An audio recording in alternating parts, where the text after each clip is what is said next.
Friends, आज हम संज्ञा के बारे में पढ़ेंगे। संज्ञा मीन्स नाउन। नाउन या संज्ञा क्या होता है, उसकी परिभाषा क्या है, ये आज मैं आपको बताऊंगा।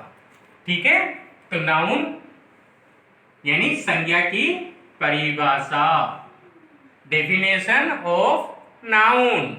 देखिए क्या है, किसी व्यक्ति, वस्तु, प्राणी, भाव व स्थान के नाम को संज्ञा कहते हैं। मैंने आपसे कहा किसी व्यक्ति, वस्तु, प्राणी, भाव व स्थान के नाम को संज्ञा कहते हैं। यानी किसी व्यक्ति, वस्तु, स्थान, प्राणी, भाव के नाम का बोध कराने वाले शब्दों को ही क्या कहा जाता है, संज्ञा कहा जाता है। जैसे श्याम ने जयपुर में सुंदर हवा महल देखा। यहाँ पर श्याम, जयपुर, सुंदर हवा महल। तो श्याम क्या है, किसी व्यक्ति का नाम। जयपुर क्या है, स्थान का नाम। सुंदर क्या है, उसका गुण। हवा महल वस्तु का नाम है। अब संज्ञा के भेद। तो संज्ञा के मुख्य रूप से 3 भेद होते हैं। कुछ लोग संज्ञा के 5 भेद भी मानते हैं, लेकिन मुख्य 3 भेद है। कौन कौन से हैं? पहला व्यक्तिवाचक संज्ञा, दूसरा जातिवाचक संज्ञा और तीसरा भाववाचक संज्ञा। जो 2 भेद हैं वो जातिवाचक संज्ञा के उपभेद होते हैं। ठीक है, वे दोनों कौन से हैं? पहला द्रव्यवाचक संज्ञा, द्रव्यवाचक, और दूसरा इसका समूहवाचक, समूह या समुदाय वाचक। ठीक है, तो ऐसे 5 भेद कुछ लोग मानते हैं। अब पहला व्यक्तिवाचक संज्ञा। व्यक्तिवाचक संज्ञा की डेफिनेशन देखिए, जिस शब्द से किसी एक व्यक्ति या वस्तु का बोध हो उसे व्यक्तिवाचक संज्ञा कहते हैं। जैसे मेरा नाम श्याम है, यह व्यक्ति का नाम आ गया। कलम मेज पर है, कलम, मेज, ये व्यक्तिवाचक संज्ञा है। कलम क्योंकि एक कलम की बात कही जा रही है।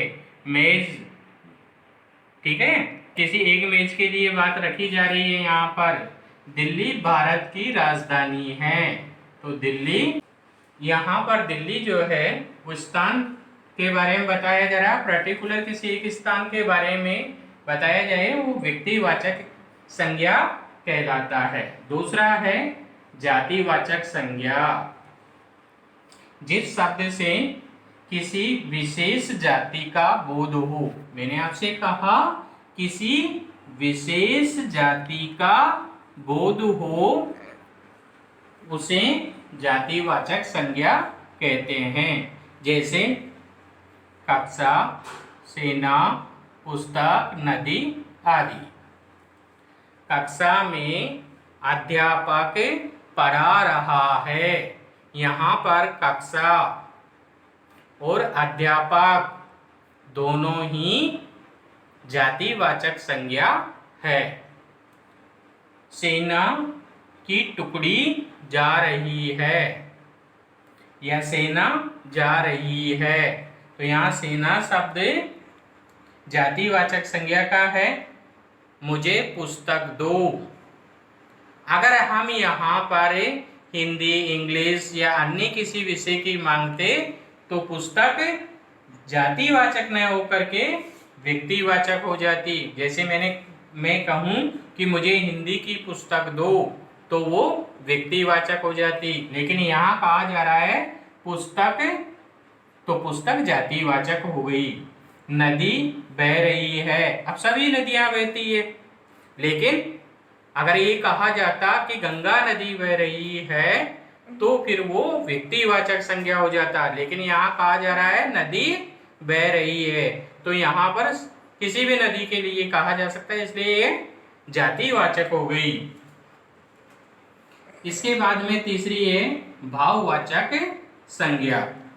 जिस संज्ञा से व्यक्ति या वस्तु के गुण, दोष, दशा का बोध होता है उसे भाववाचक संज्ञा कहते हैं।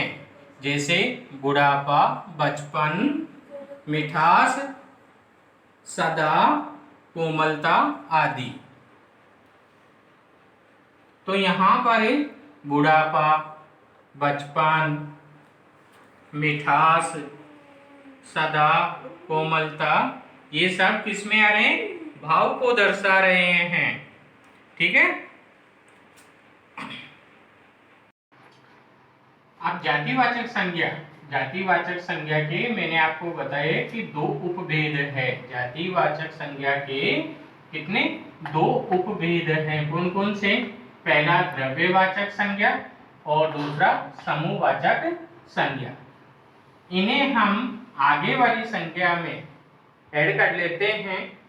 इससे संज्ञा के मुख्य तो 3 भेद हो जाएंगे, लेकिन आज संज्ञा के जो 5 भेद माने जाते हैं उन भेदों के तहत चौथा भेद है द्रव्यवाचक संज्ञा। देखिए, जिसे मापा तोला जा सके या जिसका उपयोग दूसरी वस्तुओं को बनाने में किया जाए उसे द्रव्यवाचक संज्ञा कहते हैं।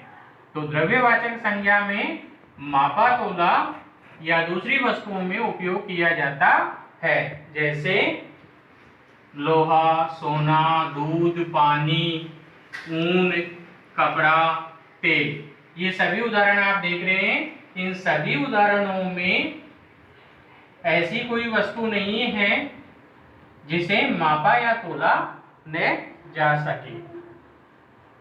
अगला 5वां भेद है समूह या समुदाय वाचक संज्ञा। इसकी परिभाषा देखिए, जो संज्ञा शब्द किसी समूह या समुदाय का बोध कराते हैं। जो संज्ञा शब्द किसी समूह या समुदाय का बोध कराते हैं। समुदाय मतलब एकत्रित जहां लोग हो जाते हैं उसे समूह कहा जाता है या समुदाय कहा जाता है, उसे समूहवाचक संज्ञा कहते हैं। जैसे दरबार, सभा, कक्षा, सेना, टीम, भीड़, दल, परिवार आदि। दरबार, अब दरबार के अंदर बहुत सारे लोग होते हैं, कक्षा में बहुत सारे छात्र होते हैं, सेना में बहुत सारे सैनिक होते हैं, टीम के अंदर भी बहुत सारे खिलाड़ी होते हैं, भीड़ में बहुत सारे लोग होते हैं। इसी तरह से परिवार के अंदर भी बहुत से व्यक्ति होते हैं। तो जाति, ये आपकी संज्ञा पूरी हो चुकी है। अब आता है कि जातिवाचक संज्ञा से भाववाचक संज्ञा कैसे बनाते हैं। देखिए, जातिवाचक संज्ञा से भाववाचक संज्ञा बनाना। जातिवाचक संज्ञा से भाववाचक संज्ञा बना रहे हैं। जैसे सज्जन से बना सज्जनता, इंसान से बना इंसानियत, दानव से क्या बना? दानवता, बूढ़ा से क्या बना? बुढ़ापा, लड़का से लड़कपन आदि। तो फ्रेंड्स, ये हमारी संज्ञा पूर्ण हुई। यदि आपको हमारा ये वीडियो अच्छा लगे तो आप लाइक और सब्सक्राइब करना न भूलें।